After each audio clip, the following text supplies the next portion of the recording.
Bienvenidos a un nuevo episodio de Fe Racional. Hoy no vamos a hacer una pregunta, hoy vamos a hacer una afirmación acerca de el Jesús real. Mi nombre es David. Y mi nombre es Carlos y ya tocamos mucha teoría, hablamos sobre los títulos que ha tenido Jesús, historia, ciencia, psicología, filosofía, pero hoy queremos hablar realidad, relación, unidad y por eso no estamos solos, sino que nos acompaña nuestro pastor, hermano Alonso. Qué lindo estar con ustedes, les agradezco la invitación. Cuando este proyecto nació, tal vez comenzar con una historia, estuve escuchando un podcast que decía de cómo la transición generacional se debe de hacer bien. Y decía es cuando la generación que está hace espacios para que la nueva generación que viene con nuevos dones y talentos pueda desarrollarse.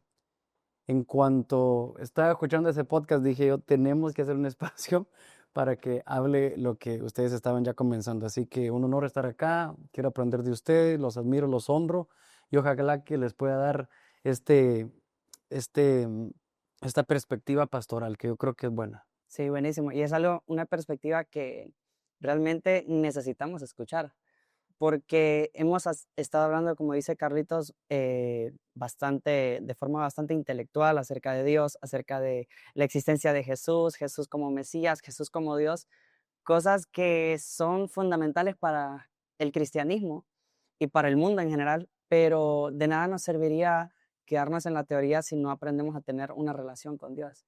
Entonces, para empezar, me gustaría que leamos una cita de C.S. Lewis que dice: intento con esto impedir que alguien diga la auténtica estupidez que algunos dicen acerca de él, refiriéndose a Jesús.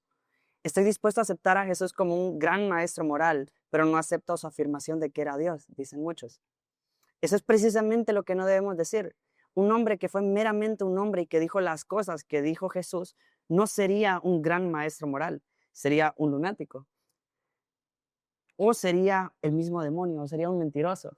Pero aquí me llama la atención porque él dice que Jesús no nos da alternativa. Y es que no podemos pretender moldear a Jesús como nosotros lo queremos. Y eso es lo que queremos hablar, de que no podemos pretender tomar a Dios y hacer un Dios inventado a nuestra imagen. Al contrario, queremos conocer al Dios que se revela a través de la persona de Cristo. Sí, venimos hablando de Jesús de Nazaret, como sabemos que esta persona histórica existió, hay registros de que sí era el Mesías, que profecías habían, que creían los judíos, que sí era Dios, y ya definimos si es Dios, hay pruebas, ya lo hablamos.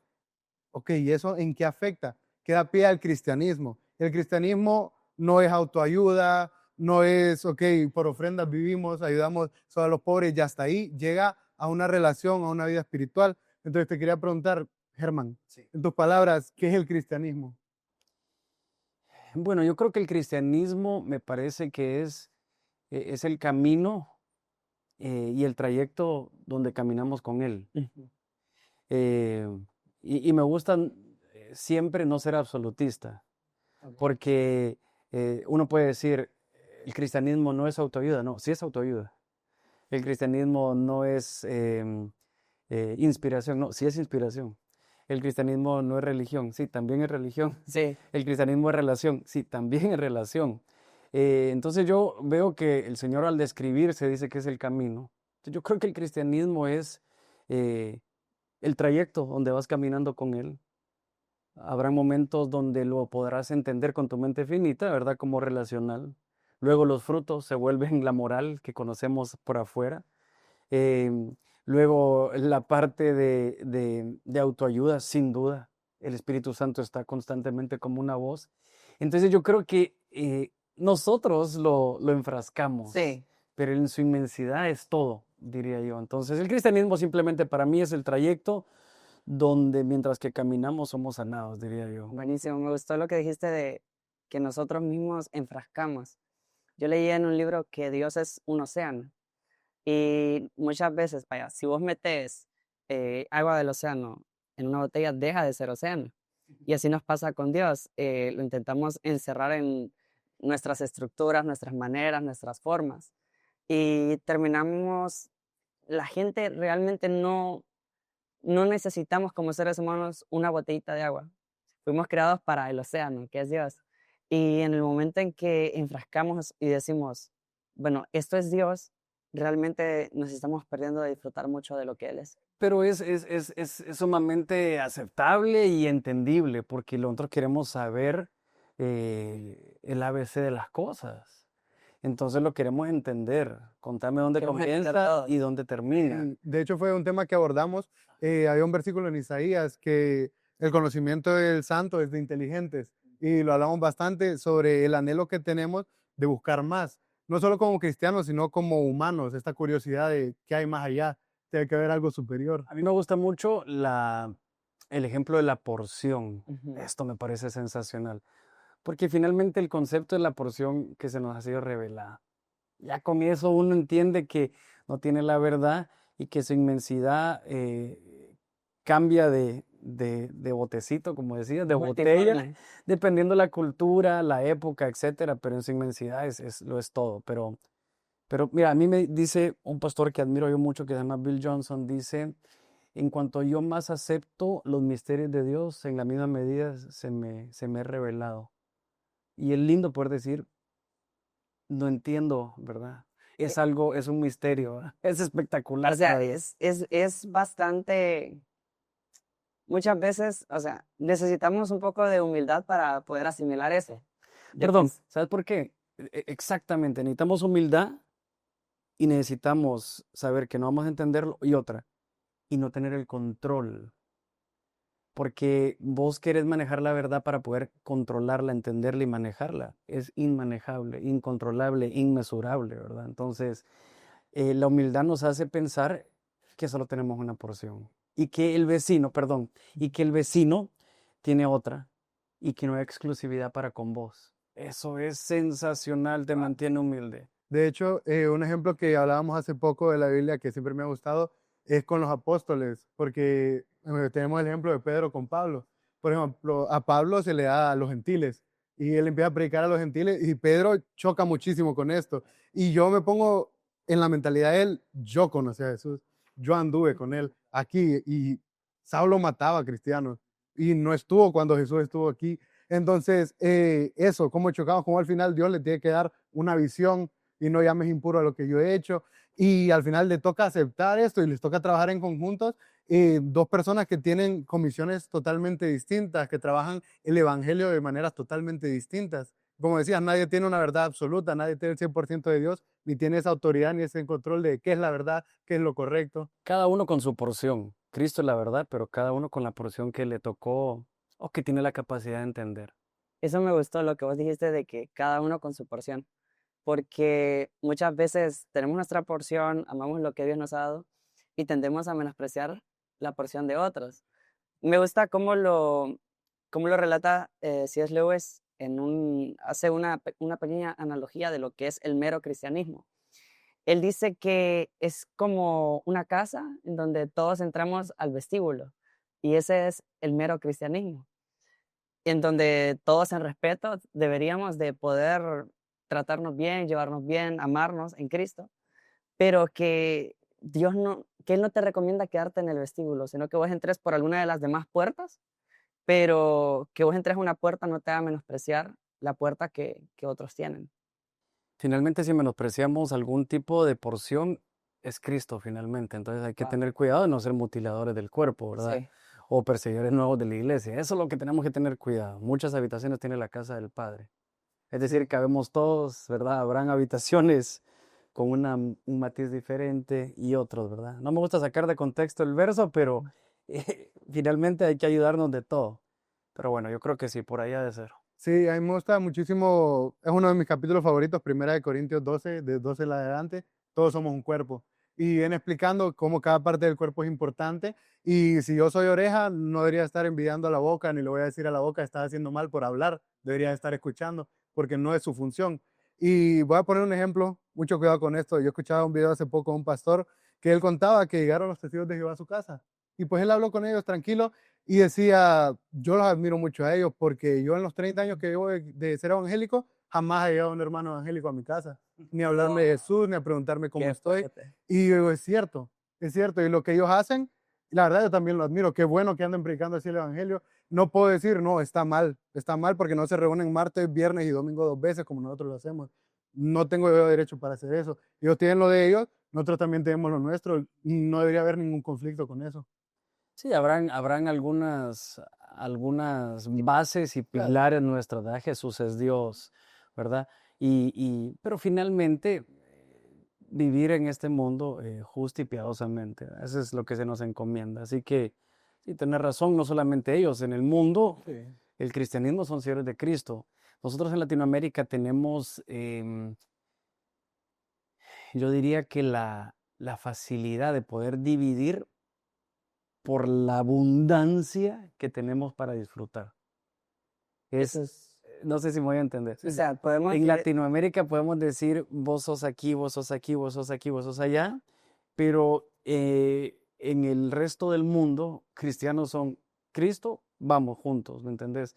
Es decir, que esto es porque tenemos la mesa totalmente llena que podemos hacer primer plato, segundo plato, tercer plato. increíble. Yo creo que eso es. Yo me he dado cuenta que cuando he ido a algunas capacitaciones en otros lugares, em, no hay división, pues no hay división de qué somos y qué no somos. ¿Seguís a Cristo? Vámonos por ahí. Bueno, no quiero seguir en esto, pero así es. Súper interesante. Perdón, para mí es un lujo que se da Sí, definitivamente. Latinoamérica, me parece.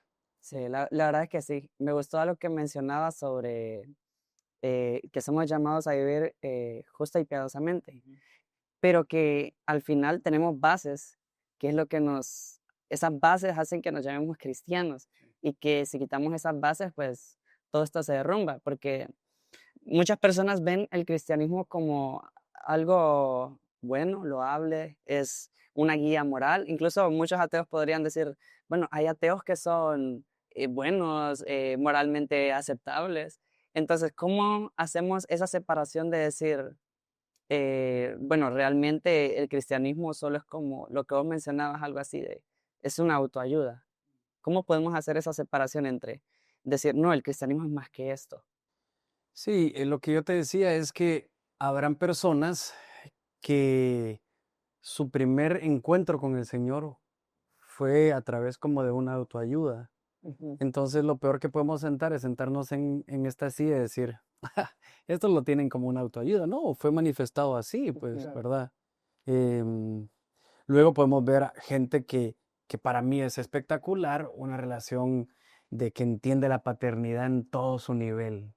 Habrán Wow. personas que entienden la parte de esposo y esposa y hablan de su venida en todo su nivel. Creo que nosotros tenemos varios matices de esos. Habrá gente que habla del Señor, tal vez tomando el ejemplo del buen samaritano, ¿verdad? Que ayuda, que va al mesón por el que nadie ve.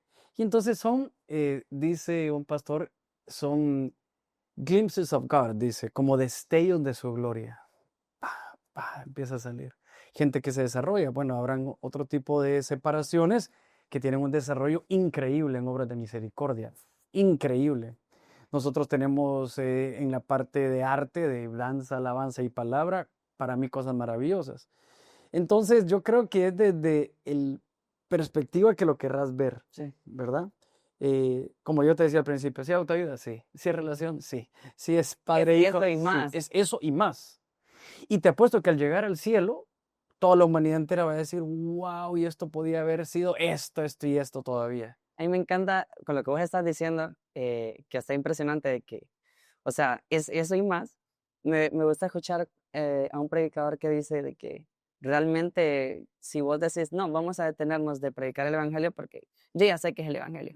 Y él dice, no, van a pasar 1000 eternidades y no vas a terminar de conocer el Evangelio.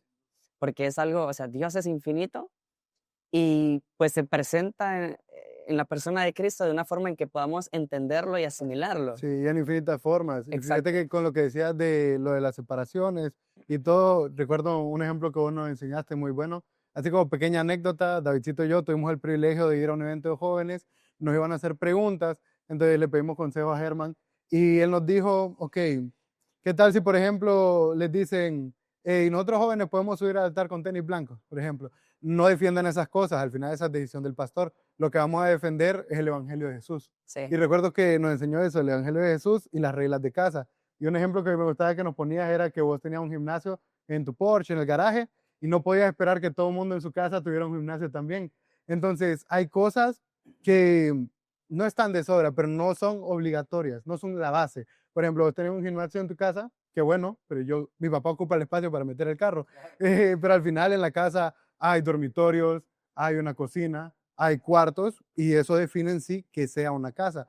Y justo ahora, estamos grabando esto a inicios de noviembre, acaba de pasar el Día de la Reforma y me gustaba mucho estudiando lo de las bases de la Reforma, que era más que toda sola escritura, que solo la palabra de Dios, de la Biblia, era la autoridad, que sola fide, solo por fe, luego sola gracia, solo la gracia nos hace salvos, solo es Cristo nos redime y nos da la redención, y solo Dios gloria, solo a Dios la gloria. Y tenemos cosas, herramientas como esta que resumen muy bien qué es la esencia del Evangelio. Ujú. Ya ahí no entra lo que es la danza, no entra la manera en la que predicamos, porque aquí más que todo se enseña. Siento yo que aquí en esta iglesia se enseña mucho la palabra y hay otros lugares que sí se centran más en la predicación. O sea, todos los cultos son Cristo salva y Cristo murió y Cristo salva. Y no hay nada de malo, como mencionaba Dicito. Es muy bueno recalcar esto. Entonces, siento yo que esas bases son muy buenas porque no nos da libertad de cambiar las cosas,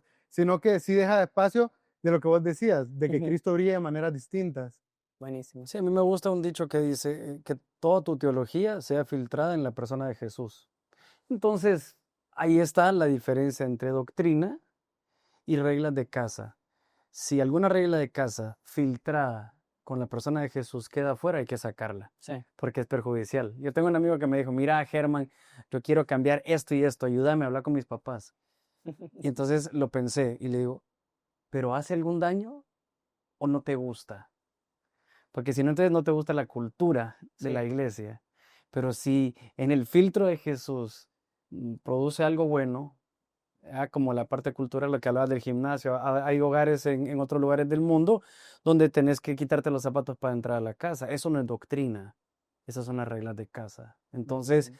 em, si no manejamos eso bien, queremos que dentro de la doctrina están un montón de cosas que simplemente son em, la, ay, Dios mío, pues tal vez no me quiero meter a líos, pero voy a querer decirlo bien. La tropicalización que le hicimos para que se pueda disfrutar del todo en la cultura que Dios nos ha puesto. Es por eso que nunca es un buen negocio o es una buena idea, quizás es mejor. Lo dije como un buen negocio, no porque sea negocio, sino porque es una frase, ¿verdad? Es una forma de decirlo. Nunca es una buena idea llevar la iglesia de San Pedro Sula a Italia, porque Otra cultura. necesita, finalmente Pablo nos enseña la flexibilidad o la plasticidad Sí. que tiene en el Evangelio. Finalmente lo que vos querés no es eh, sentarte y decir, yo lo voy a predicar como yo lo sé, Buenísimo. sino que finalmente es el mensaje que se reciba, ¿verdad? Sí, y me Sí. gustaba mucho, a mí me encanta Pablo, yo cito a Pablo cada que puedo. Él decía, yo con fariseos soy fariseo, con los gentiles soy un gentil más. Y siempre me gustó eso porque él sabía dónde estaba, sabía cómo actuar. Entonces, él le decía, ok, ustedes que son judíos no pueden imponer a los gentiles a actuar como ustedes, Oh, ni tampoco nosotros gentiles, bueno, los gentiles les van a pedir a ustedes que dejen sus costumbres judías.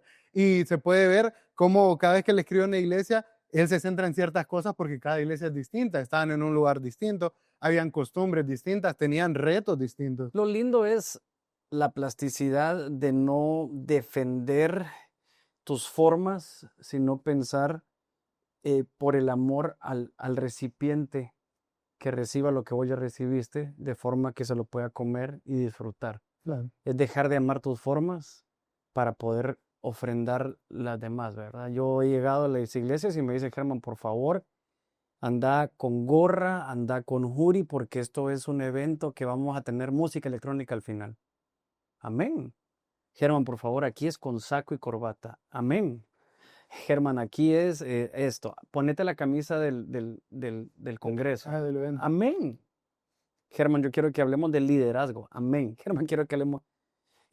Finalmente es por amor a lo que el Señor quiere, ¿verdad? Que es ir a ser discípulo. es que, mira, me gusta exagerado lo que estás diciendo porque el mensaje de Jesús como tal, a diferencia de otras religiones, eh, el mensaje de Jesús trasciende la cultura. Porque vos ves el judaísmo y hay judaizantes, o sea, tenés que adoptar la cultura judía. Vos ves el islam y tenés que adoptar esa cultura árabe. Incluso el Corán está en árabe, originalmente solo ahí, y es como bien sagrado que esté en árabe. Pero el mensaje de Jesús trasciende cultura, incluso vivimos en la posmodernidad y podemos decir de que el cristianismo, por mucho que intenten, qué sé yo, hacerlo desaparecer, no va a desaparecer porque trasciende la cultura. Sí, acuérdate que no es una cuestión de cultura, sino que es de reino. Exacto. Eso es para mí clave, porque no estamos representando una ciudad, ¿verdad? Sino que es la ciudad del cielo, es el reino. Y al final el reino es contracultural Sí. en cualquier cultura que la mires. Eso es lo más lindo. Árabe, judía, latinoamericana, anglo, el reino va a ser contracultural porque esa base de misericordia, del último es el primero, es contracultural al sistema de este mundo. Sí, y fíjate que me gustaba lo que estaban mencionando porque estuvimos hablando también que Jesús no solo era un maestro moral, y si vos lo comparás con otras figuras históricas que hubo, ellos jamás trascendieron de tal manera. También estaban muy localizados en la cultura que ellos crecieron y a la que le predicaban. Mientras que, como vos mencionabas, el cristianismo abarca tantas cosas Sí. y es tan amplio. Y me gustaba lo que decías, que siempre va contracultura, porque la Biblia nos dice que su yugo es fácil. O sea, no es una carga, no es que tenemos que seguir todos los 600 y algo de preceptos, pero sí, siempre hay un yugo. Sí. Es liviano, pero hay un yugo al final. Sí, a mí me gusta mucho el equilibrio. Sé que hay más preguntas, pero quiero solo dar esta idea. Me gusta mucho el equilibrio de gracia y verdad, Ujú. ¿verdad? Gracia, toda relación de Cristo con nosotros comienza en esa plataforma, a pesar de lo que somos, vil y menospreciado. Donde abunda el pecado, sobreabunda la gracia. Gracia, gracia, gracia. Pero pues viene la otra parte y la contraparte de la verdad. Y en este equilibrio es donde nos encontramos. Dios me escoge a pesar de lo que soy, pero mi reto es parecerme a Él. Entonces, no abusas de ninguna de otra, porque si solamente tuvieras gracia, pues estaríamos jugando con el pecado como mucha gente lo habla, pero también si solamente tenemos este lado de verdad, nadie calificaría para esa verdad. Uy, buenísimo. Y fíjate que- Entonces, así es, ¿verdad? Perdón, eso más que todo, el equilibrio para todos, inclusive el equilibrio para vos mismo, gracia y verdad. Gracia para levantarte todos los días cuando falles, pero verdad para poder seguir siendo transformado. Por ejemplo, cuando nosotros vemos un proyecto, ustedes que están en la universidad, y que te van a dar algunos porcentajes o alguna auditoría, la auditoría no puede ser maquillada. Porque si la auditoría es maquillada, nunca va a haber un margen de mejora. Lo que no es medible no es mejorable. Entonces, la verdad nos enseña eso. La verdad es lo que dijo Gedeón, ¿verdad? Previo a ser llamado o en el momento de su llamamiento, dice, yo soy el más pequeño y mi familia era más pobre. Es cierto. Era la verdad. A mí me encanta eso porque la gente dice, no, no, está bien. Pero a pesar de eso, la gracia y la verdad, esa combinación para que cuando Dios te dé las victorias, no creas que es mérito propio, ¿verdad? Buenísimo. Entonces Sí, yo creo que fíjate por que ahí. es una de las preguntas que teníamos, Sí. era sobre eso, de qué errores, Ni una pregunta les he dejado hacer, perdonen. qué errores a veces matan la credibilidad que tiene la iglesia, y siento que cae bastante en eso, porque tenemos ambas puntas del péndulo, que siempre es malo estar en cualquiera de las orillas. Está la gente que solo predica gracia y gracia y gracia, y sí, Dios es amor, yo lo creo y lo vivo, pero también es justicia, y también es fuego consumidor, también es león rugiente. Decime la pregunta otra vez. Sí, ¿qué errores a veces matan la credibilidad de la iglesia? Eso me parece que, no sé si tiene un error la pregunta, pero analicémosla. La credibilidad en la iglesia. La credibilidad en la iglesia no debe de haber, Ok. sino que en Cristo y en la figura de Cristo. Me gustan mucho las cartas escritas a las iglesias, ¿verdad? Ujú. Dice que el Señor se paseaba en medio del candelero, ¿se acuerdan? Candelero tipifica La la iglesia. iglesia. Y, y no maquilla ningún error. Les dice, No. tengo Sí. y empieza a citar los errores de cada uno, de cada una de las iglesias. Pero ¿qué es lo más espectacular que hay? Que Dios se paseaba en medio de ellas. ¿Debe de haber credibilidad en la iglesia? Sí, quizás una meta organizacional, que tengamos un buen nombre porque por el nombre que representamos, pero sí también decir que la iglesia es una institución hecha de personas de carne y hueso, de vasijas de barro, y que el Señor, a pesar de lo que somos, de todas las cosas, lean las cartas escritas a las iglesias, se paseaba en medio de ellos. Esto es para mí lo más espectacular de Jesús o de Cristo que conocemos. La, la, la oportunidad de la cercanía ante otros dioses, ¿verdad? No es solamente voy a venerarlo, sino que voy a estar cercano a pesar de... A mí me fascina. Germán, esta iglesia hizo esto, esta iglesia pasó este escándalo, bien, es un dedazo el pastel, pero lo glorioso y lo que deberíamos de remarcar es que el Señor se pasea en medio de ellas, a pesar de eso. ¿Estaremos diseñados para la oscuridad o no? Porque finalmente es gracia donde abunda el pecado. Mira los ambientes, tesoros en la oscuridad, luz para la oscuridad. Entonces, ¿no será parte de la naturaleza divina del Señor pesebre para el nacimiento del Salvador? Mira el ambiente hostil, contaminante que hay. Y lo más glorioso es que ahí decide estar. Uf. Entonces, la credibilidad de la iglesia puede que nunca haya, pero en Cristo sí.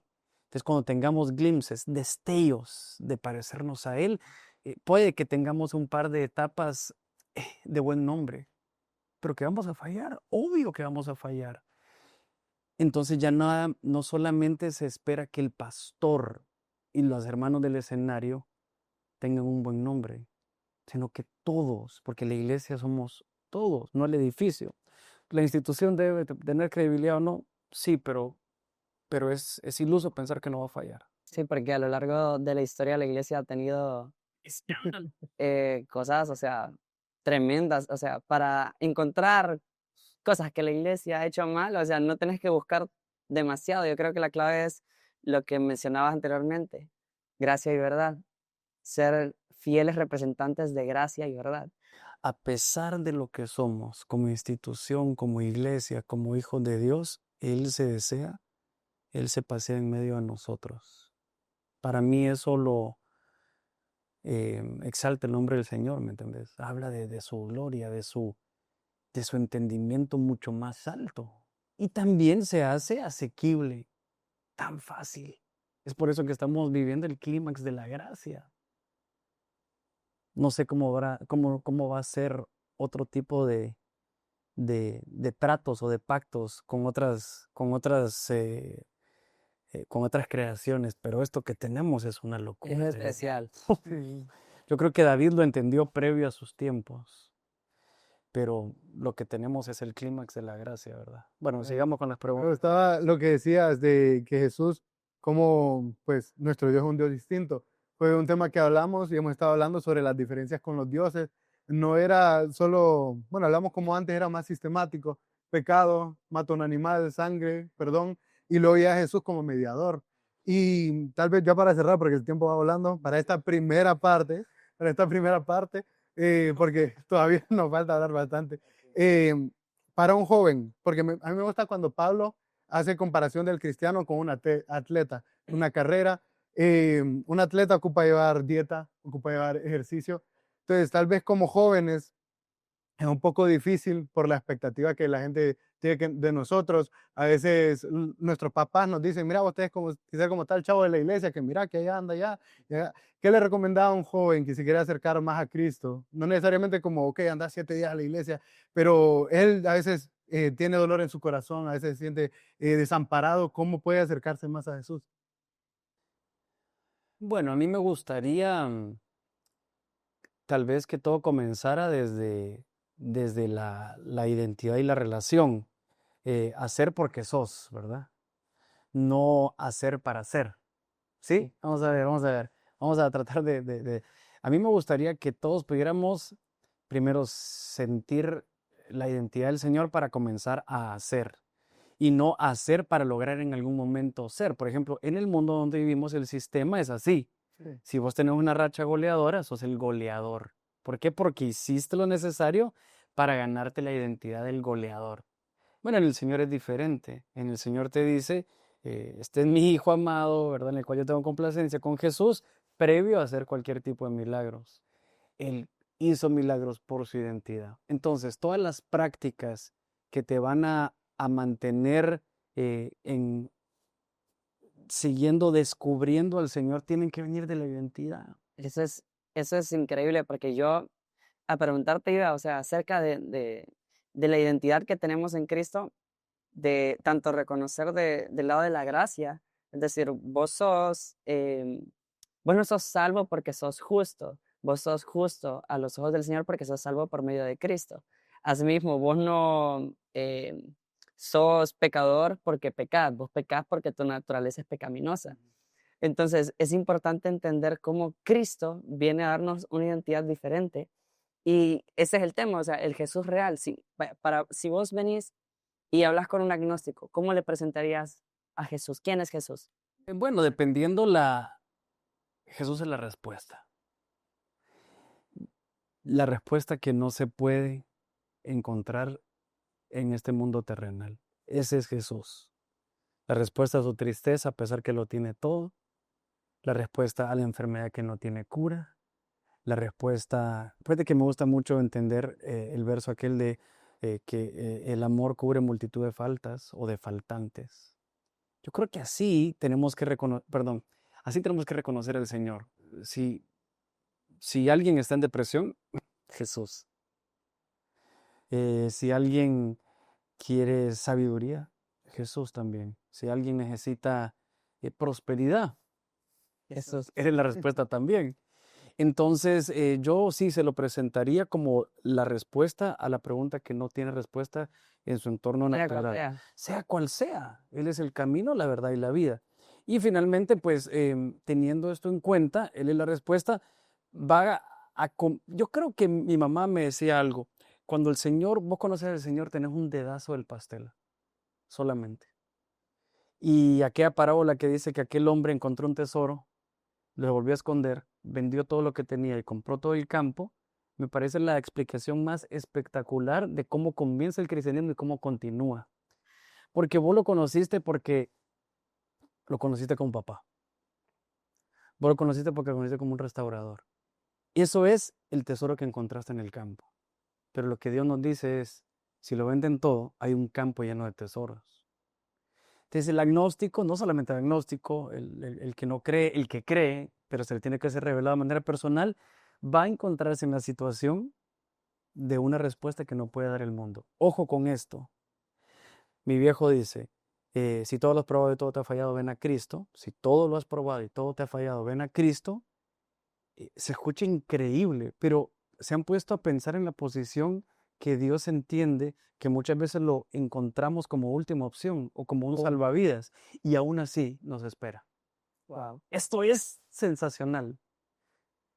Todo te va bien y no quieres buscar de Dios, dice, no hay problema. Me va a buscar. Porque ha de ser horrible en tu entendimiento humano que vos tengas una novia y ella trató con 5 chavos y no le hicieron caso. Y después dice, David, es con vos. Y vos decís, te sigo esperando. Yo sabía que yo era el hombre que... ¡Qué amor y qué gracia más Qué espectacular! buena analogía para poder entenderlo. Porque imagínate, probaste esto, probaste cristales, probaste la vida sin propósito, probaste nihilismo, yo qué sé, hedonismo, los placeres y todo. Y al final te encontrás en una encrucijada y dices, ¿sabes qué voy a hacer? Y viene el Señor y dice, este es el kairos, el tiempo del cumplimiento. Y te trata no como, pero vos hiciste, no. El que está en Cristo, nueva criatura, las cosas viejas pasaron y es Amén. olvidar la prostitución del alma, del cuerpo, de tu espíritu y decir, y ahora son hechas nuevas. No puede ser, bro. Como el hijo pródigo, a mí me encanta, hay una versión, bueno, la historia es bien conocida, ya él terminó de derrochar toda su herencia, Sí. él está comiendo con los cerdos y regresa a casa y cuando lo ve el padre, hay una versión de la Biblia que se me va, pero me encanta que dice que corre hacia él y se lo come a besos. Y no le importa, no le pregunta, ¿y el dinero? O Y si la te ropa. bañaste. Sí, la ropa que andaba. ¿Y qué te pasó? No, le dice, ahorita mismo me le cambia la ropa, me le cambia las sandalias, le da un anillo y hace una fiesta tan grande que llenó de envidia al hermano. Y me gusta el amor de Cristo. Y por el tiempo, nos queda para la segunda parte. Pero me encanta cómo todo lo que estuvimos hablando hoy del Jesús real, de cómo contrasistema y cómo realmente lo que tenemos que buscar nuestras respuestas en Cristo, ¿no? Amén. Carlito, solo y Davidcito, solo para terminar, algo del hijo pródigo que nunca lo había visto. Y es que finalmente, pródigo es el que desperdicia Sí. sin medida, ¿sí? Y entonces él desperdicia su herencia sin medida, él la derrama sin medida. Y al final ve a su padre derramar misericordia sin medida y su hermano se enoja, ¿no? Si vos te fijas, la identidad de su padre estaba ahí. Es decir, que el primer pródigo era el papá. ¿Sí me van a entender? Ese rasgo de pródigo, porque pródigo no es el que va y se viene, no. Pródigo es el que desmesuradamente derrama. Era algo del papá. Wow. Sí, muchas veces no entendemos bien el concepto. El vínculo de la identidad estaba ahí. Él se parecía más a su papá de lo que él creía. Wow. Eso es lo que yo considero. A mí me encantó. Espectacular, ¿verdad? Me encantó eso. Me encantaría cerrar con eso que decís, o sea, al final tenemos un Dios que se entregó sin medida a través de la persona de Cristo y Cristo es la respuesta. Así como para ese examen que no sabes qué responder, vos pones Jesús porque Jesús es la respuesta. Entonces, nos ha encantado estar acá con ustedes. Esperamos que les haya edificado, que haya sido de bendición. Nosotros lo hemos disfrutado mucho y al final entender que este es el Jesús real, el Jesús de amor, el Jesús que te ama con ternura. Ese es el Dios que nosotros creemos y el Dios que nosotros amamos. Así que los esperamos en el próximo episodio. Dios les bendiga. Bendiciones.